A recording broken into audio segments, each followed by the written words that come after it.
La mente subconsciente es primitiva o infantil, y los símbolos que utilices para comunicarte con ella deben ser elegidos en concordancia. De la misma manera en que los niños aprenden con mayor facilidad y rapidez en una atmósfera relajada y a través de juegos y de pasatiempos, así también la parte infantil de la mente se desarrolla cuando se hace uso de métodos apropiados para imprimir en ella todo lo que la mente consciente desea que entienda y ejecute.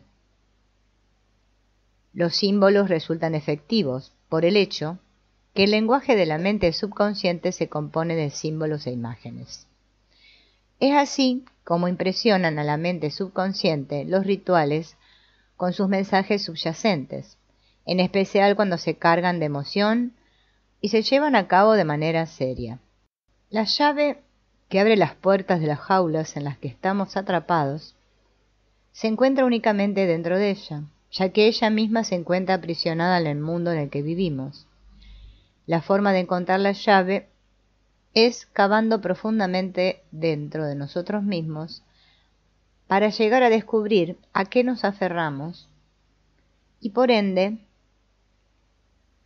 a qué nos apegamos.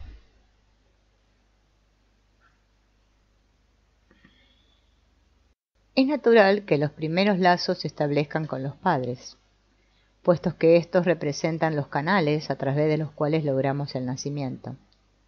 Un fuerte lazo inicial es de gran importancia durante los primeros años de vida, cuando el niño requiere de esta seguridad en cuanto a una base firme desde la cual desarrollarse.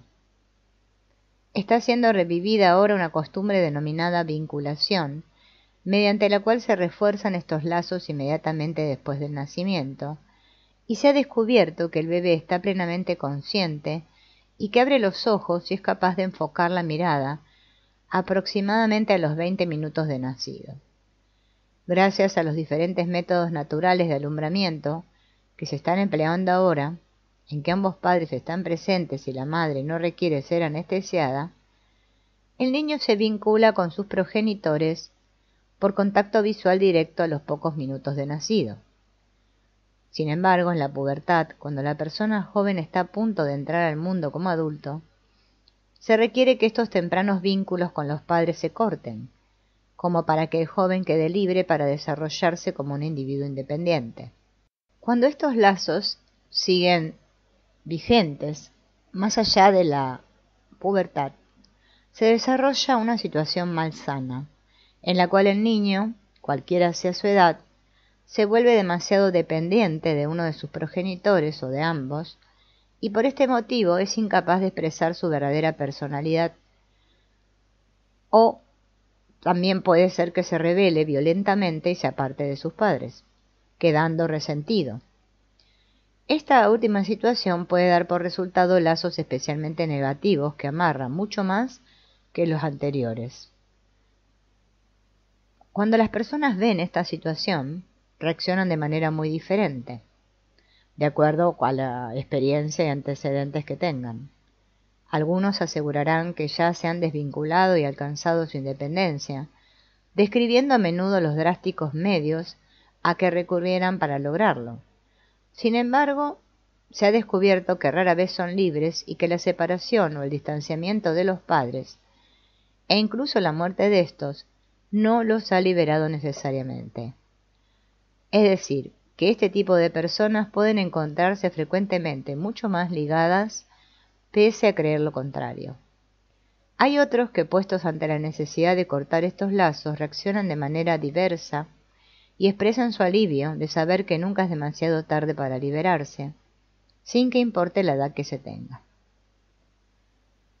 Otros que se sobrecogen ante la sola idea de una separación, creyendo que los lazos familiares son sagrados, pese al asfixiante y embrutecedor efecto que tales lazos pueden ejercer a veces sobre diversos individuos del grupo familiar. Luego existen los pocos que odian el solo pensar en ser empujados fuera del nido, prefiriendo la seguridad que les ofrece a la independencia de salir al mundo por cuenta propia.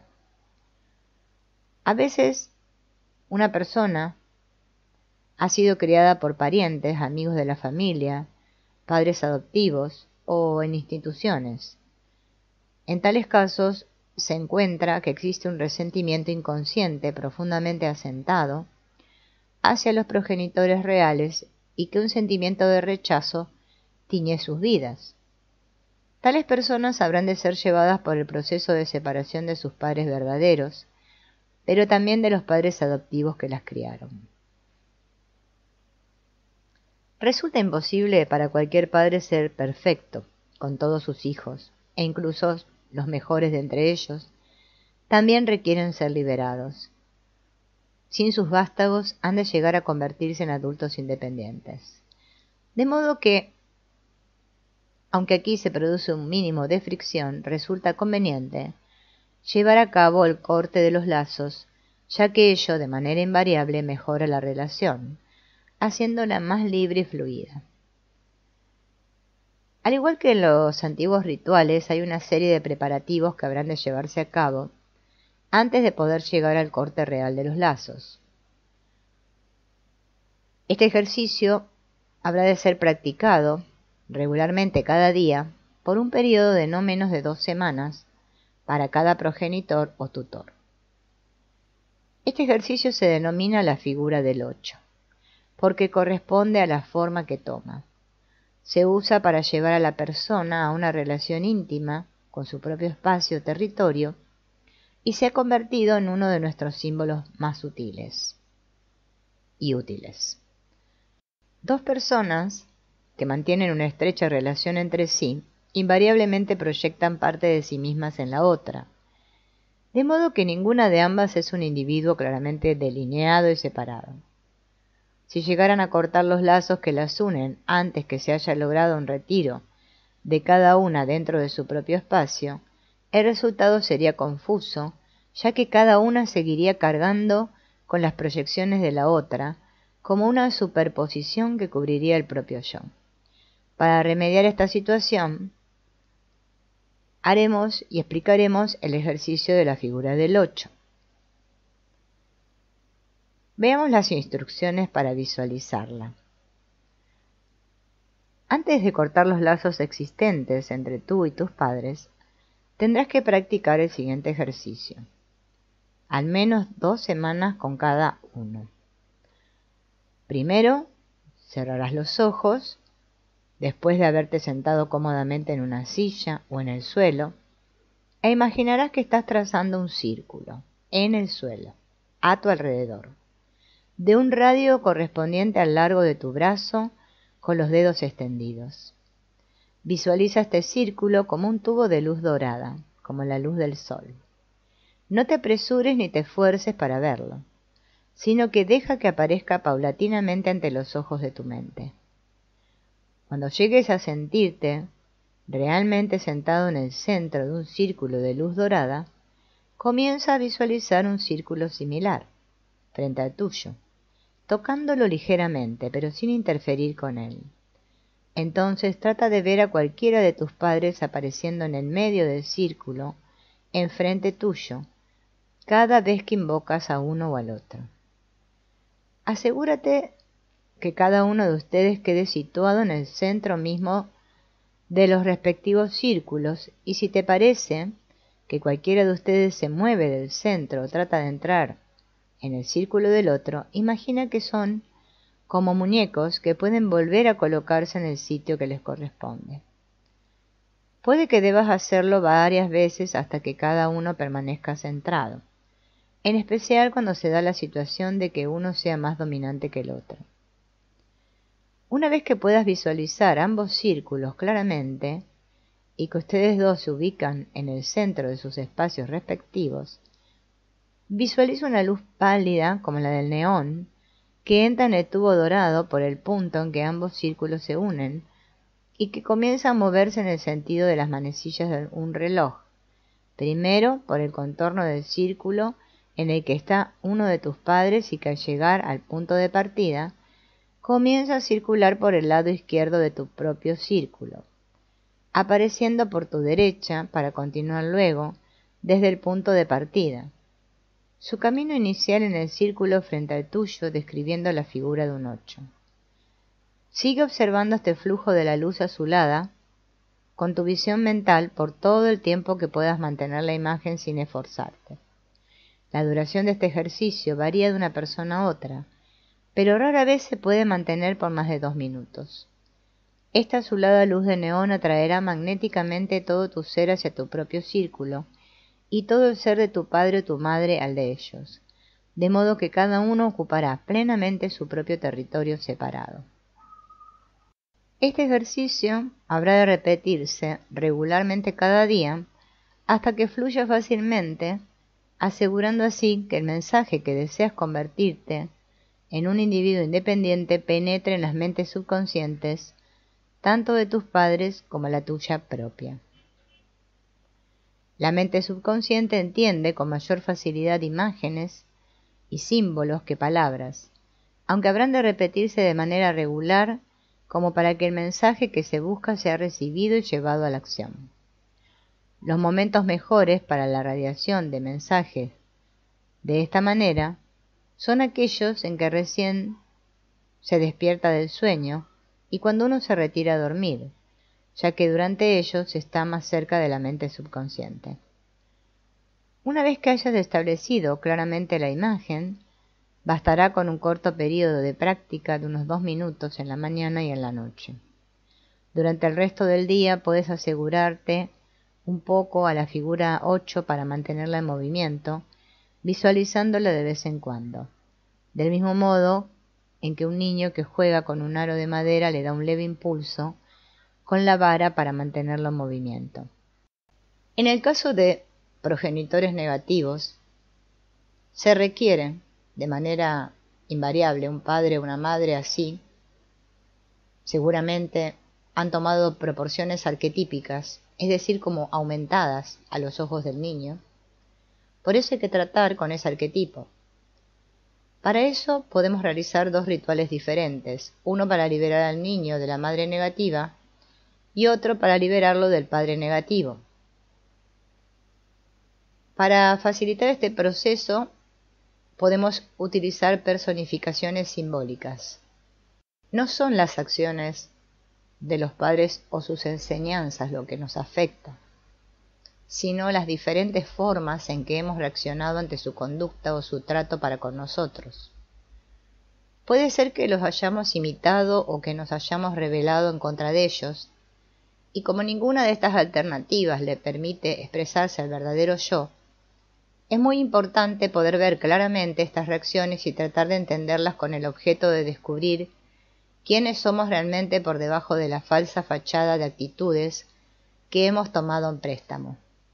Solo entonces podremos decidir conscientemente cuáles atributos son valiosos y habrían de conservarse y cuáles habrían de abandonarse.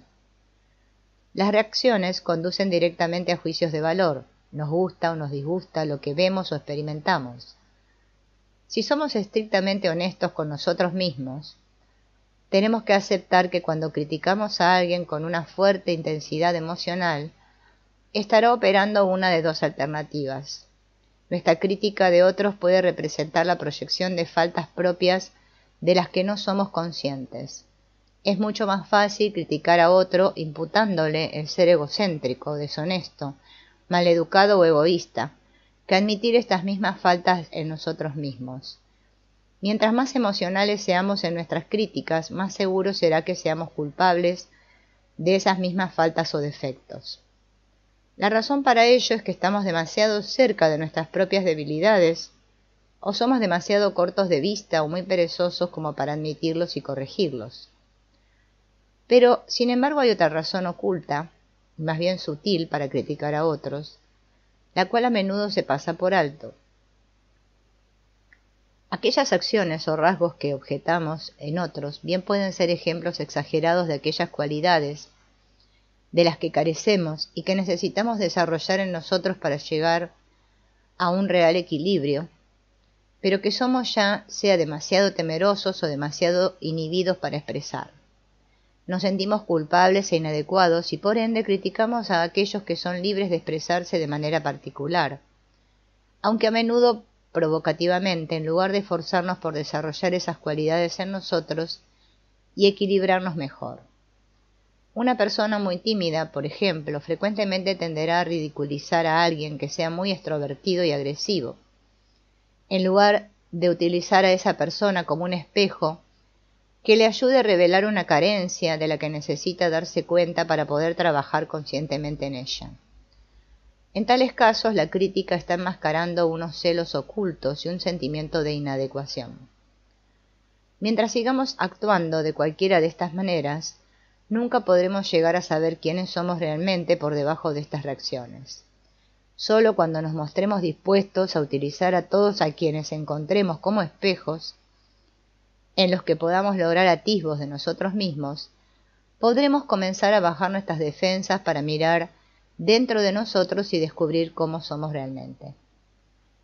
Como nuestros padres fueron nuestros primeros espejos, debemos mirarlos objetivamente para poder reconocer hasta dónde hemos imitado aquellas cualidades que admirábamos en ellos, y frente a cuales nos rebelamos con disgusto y prometimos no caer en ellas. Estas dos reacciones nos pueden forzar a extremos, siendo que nuestros verdaderos yoes se situarán en algún punto intermedio. A medida de darnos más y más cuenta de nuestras reacciones, frente a nuestros padres y a las razones para ellas, podemos comenzar a tomar decisiones conscientes para cambiar aquellos rasgos en nosotros que nos disgustan en nuestros padres, en lugar de tratar de hacer que ellos cambien. Es por esto que le pedimos a la persona de compilar las listas de los atributos que puedan ayudarle para un mejor conocimiento de sí misma. Haciendo una lista de los rasgos positivos y negativos de nuestros padres, el primer paso es el de marcar aquellos rasgos que evocan una fuerte reacción emocional, porque estos serán los que puedan ser usados para volver la mirada crítica hacia nuestro interior en busca de sus contrapartes interiores. ¿En qué copiamos a nuestros progenitores y contra qué nos rebelamos? ¿Cuál es nuestra real actitud u opinión ahora que ya no somos niños y que nos hemos finalmente separado de ellos y de su temprano condicionamiento de nosotros? Si preguntamos cómo estas preguntas se plantean sinceramente y con un genuino deseo de llegar a ser íntegros, surgirán atisbos de aspectos no reconocidos u ocultos a la conciencia para poder ser inspeccionados y poder así abrir la vía para su corrección o modificación. Lo mejor es tomar de un atributo negativo por vez y llegar a la práctica el darse cuenta de él en nuestra conducta durante el día, tomando nota de las instancias o situaciones en donde se muestre como un rasgo indeseable que limite nuestro desarrollo. Tan pronto sea reconocido, se puede trabajar en él y se le puede abandonar. Si por otra parte nos damos cuenta de la carencia de una cualidad particular que criticamos en otros, ello obviamente puede mostrar el camino para empeñarnos en desarrollar esta debilidad y llegar a llenar este vacío. Una excelente manera para facilitar el proceso del trabajo sobre las tendencias que desearíamos erradicar en nosotros sería la siguiente.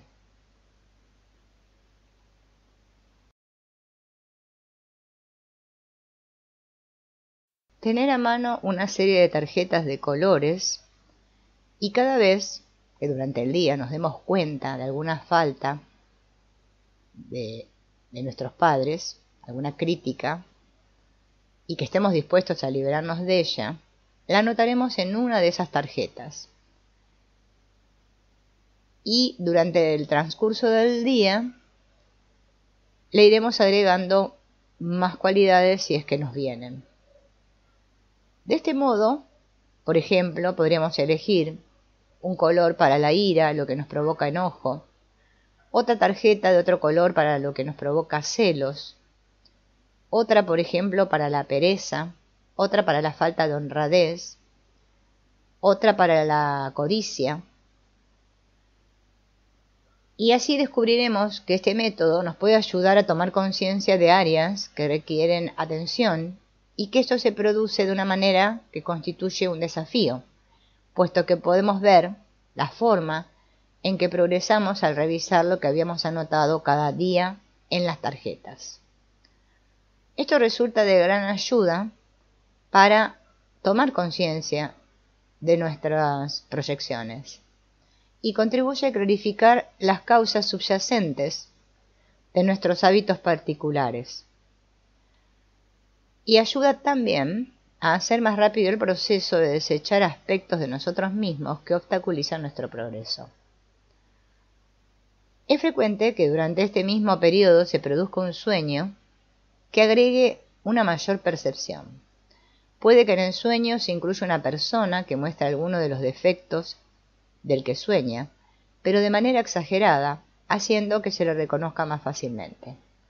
Es así que el personaje del sueño puede actuar, al igual que los seres vivientes, como un espejo que nos refleja el defecto para que podamos reconocerlo con mayor claridad. Una vez que se ha visto y reconocido como un obstáculo para el desarrollo ulterior, se pueden encontrar muchas formas de erradicar estos rasgos indeseados, enviando un mensaje en este sentido al subconsciente. Carl Jung le presentó al mundo su teoría de que en cada hombre se encuentra un aspecto femenino que él denominó ánima, y de manera similar en cada mujer hay un aspecto masculino que él denominó animus. Los patrones para los aspectos masculino y femenino de una persona se establecen de acuerdo a la forma en que haya reaccionado frente a los ejemplos de masculinidad y de femineidad ilustrados por sus progenitores. Puesto que estos patrones se desarrollan de manera inconsciente, las personas no se dan cuenta del proceso y creen que siempre están actuando como individuos libres al elegir pareja. La relación ideal entre ambas polaridades en un hombre debería mostrar el aspecto masculino como dominante y el aspecto femenino que lo apoye y coopere con él. Respecto de la mujer debería ser dominante el aspecto femenino y el masculino representar una base de apoyo. El equilibrio puede verse desbaratado de muchas maneras diferentes de acuerdo a cómo haya reaccionado la persona frente a las actitudes de sus padres respecto del sexo de cada cual. Además, cada persona nace con ciertas tendencias que pueden ser heredadas o que haya incluso traído consigo desde una vida pasada. Todos hemos conocido casos extremos de hombres que son totalmente masculinos, que tienen poquísimo contacto con su ánima y que por ende carecen de la capacidad para sentir. Y también hemos visto mujeres que son totalmente femeninas, pero por no tener contacto con su animus, carecen de la habilidad para pensar con claridad. Existen otros dos extremos o caricaturas claramente definidos, el de los hombres que poseen un ánima tan fuerte que parece afeminados y mujeres cuyo ánimos las controlan hasta tal punto que se vuelven dominantes y tan enérgicas que actúan más como hombres. A menudo se ha producido una reacción en cadena, ya que los padres estuvieron expuestos a los modelos de sus padres y así siguiendo hacia atrás por generaciones, cada una repitiendo los hábitos de la precedente. Una de las razones para esta repetición es que es probable que un hombre se sienta atraído por una pareja que le recuerda a su madre y si ha tenido una buena relación con ella, o por una mujer muy diferente, si hubiera reaccionado con disgusto rebelándose frente a su madre. La misma regla es aplicable cuando una mujer elige un marido o un amante. Habitualmente se sentirá atraída por un hombre que le recuerde a su padre, o por uno que sea lo más diferente de él, si sentía aversión por el padre. Desgraciadamente las personas proceden a proyectar sobre la pareja todos los atributos a los que se han acostumbrado a asociar con lo que consideran su ideal. La pobre persona de la que se espera que responda a estas proyecciones se ve entonces invariablemente forzada a desempeñar un papel que se le ha impuesto como modelo, en lugar de ser libre como para expresar su ser real.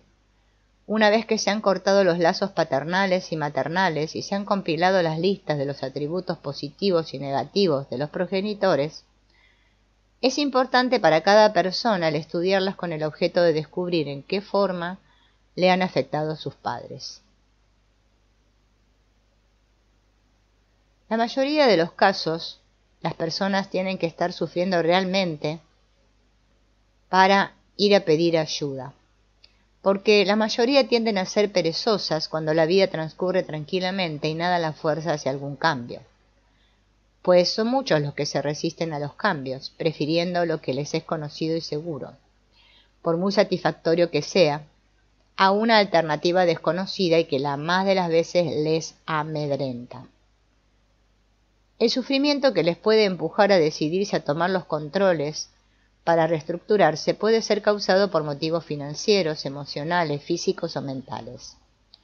Sea cual fuere la situación a la que se encuentra enfrentada una persona y que no pueda manejar por sí sola, puede representar el impulso que la lleve a pedir ayuda para encontrar un medio de resolver el problema que es causa de su sufrimiento.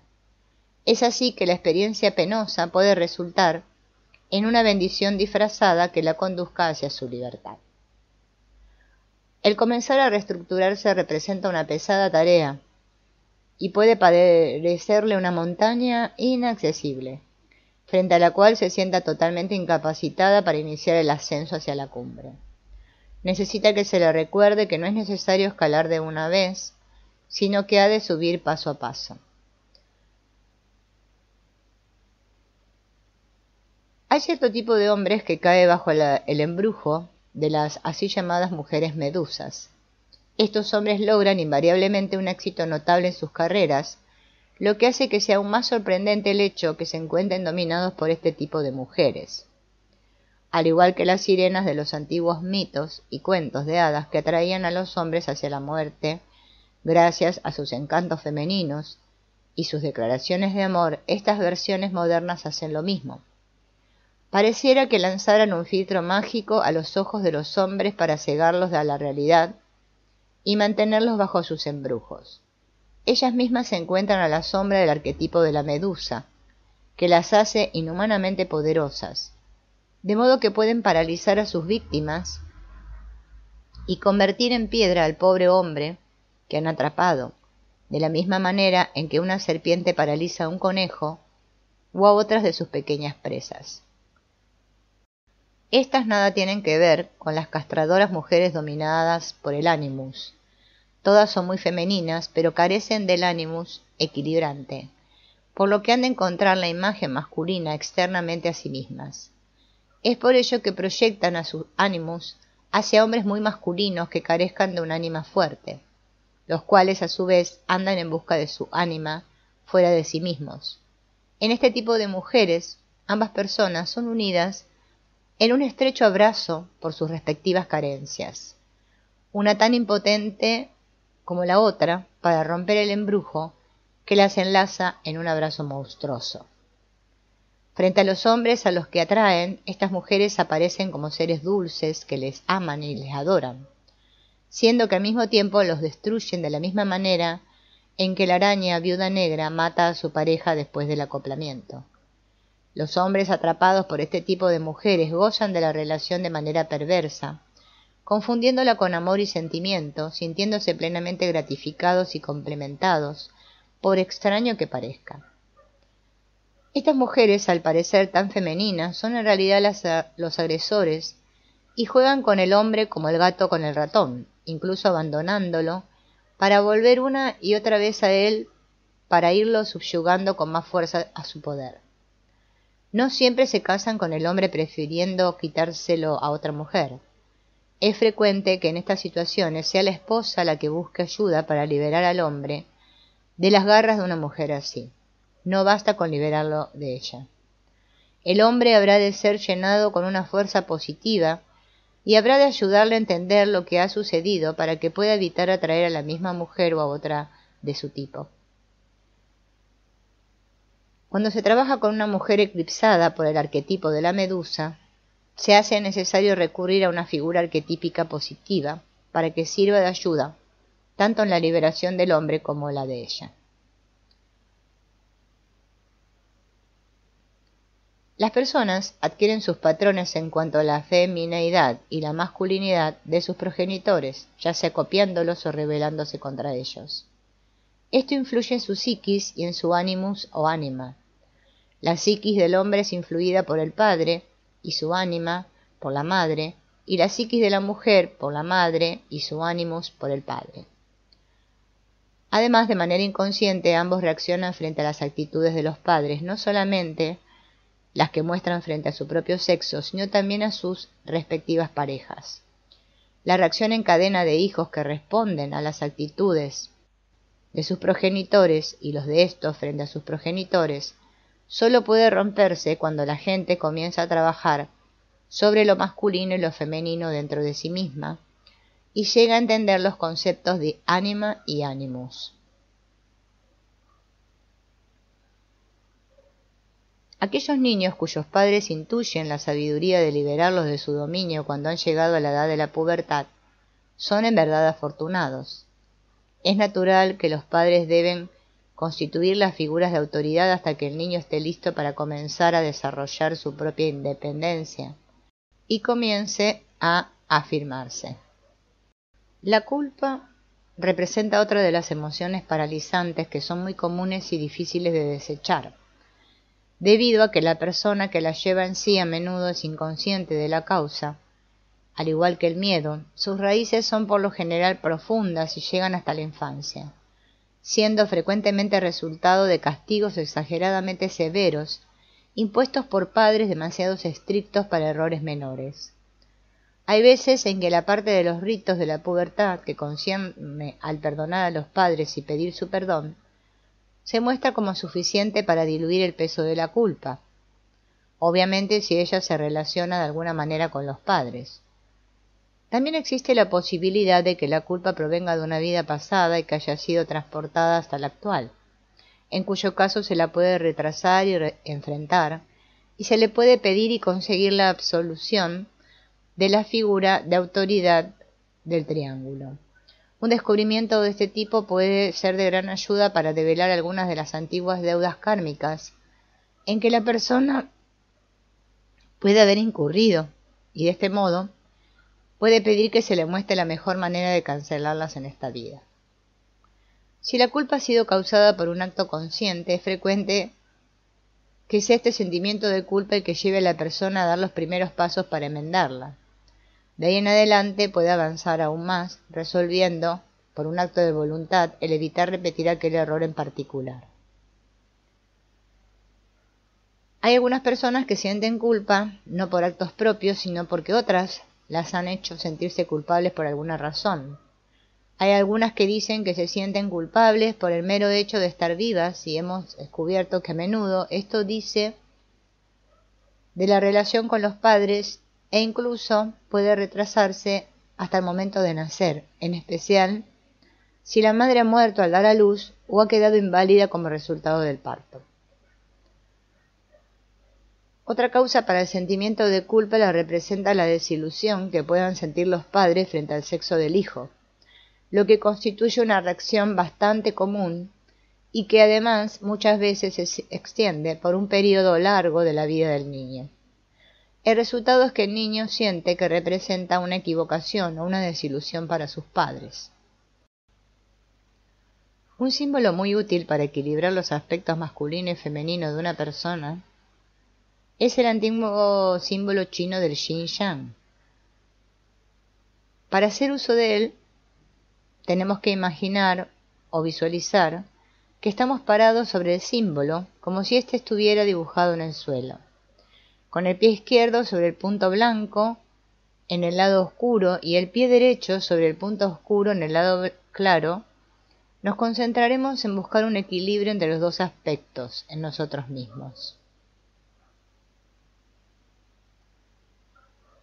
Debemos recordar en todos los casos que los símbolos en sí mismos no son varitas mágicas, sino instrumentos que han de ser usados a diario de manera disciplinada, para grabar en el subconsciente la necesidad para nuevos modelos de pensamiento, sentimiento y conducta.